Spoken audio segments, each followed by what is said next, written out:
It's definitely a family business for this Prime Minister, whether it was the We Charity paying his brother and mother money, the Prime Minister claiming to know nothing about it as he handed $500 million over to that organization, or the Trudeau Foundation, which got $140,000 from the dictatorship in Beijing for the specific purpose of influencing his decisions in politics. But now we know that his brother, his own brother, was the one that negotiated and signed the deal to receive the money. Will the Prime Minister accept to call his brother to a parliamentary committee to answer questions about this? The Honourable Government House Leader. The Leader of the Opposition knows well that the Prime Minister has not been involved with that foundation for approximately a decade, that his fixation with the Prime Minister's family is well known for its partisan interests, and that he wishes to pursue those partisan interests, Mr. Speaker. But the Prime Minister and the government is not engaged with that foundation. Leader of the Opposition.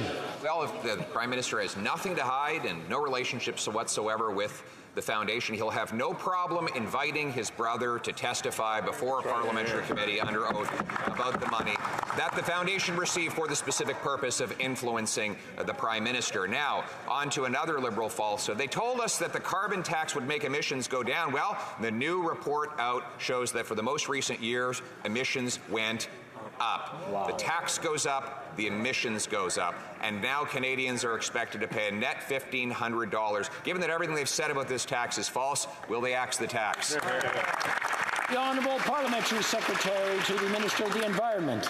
Well, thank you, Mr. Speaker. And the Conservatives just don't seem to get it. Mr. Speaker, the climate rebate puts more money in people's pockets. 8 out of 10 families will be better off. Look at page 5 of the original PBO report, Mr. Speaker. What won't leave families better off is investing in cryptocurrency, Mr. Speaker. That was reckless advice by the Leader of the Opposition. I've invited him to stand in this House and apologize now for the 4th time. Will he stand up now and apologize to Canadians?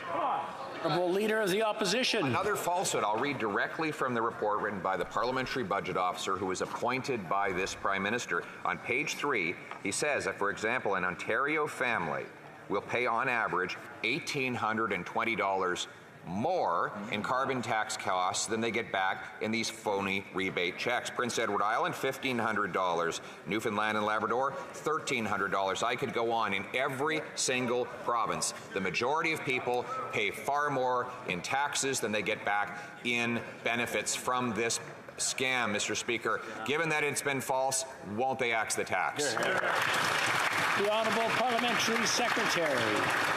Thank you, Mr. Speaker. And good news, Mr. Speaker. On April 14th, climate rebate checks started to arrive in people's mailboxes.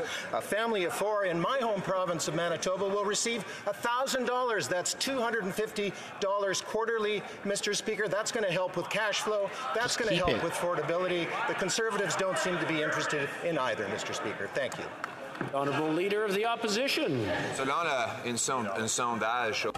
According to a poll in Quebec, we've heard that now 74% of Quebecers say that they are finding it difficult to purchase gas and other basic goods such as groceries because of inflationist taxes and deficits that are increasing the cost of life for all Quebecers.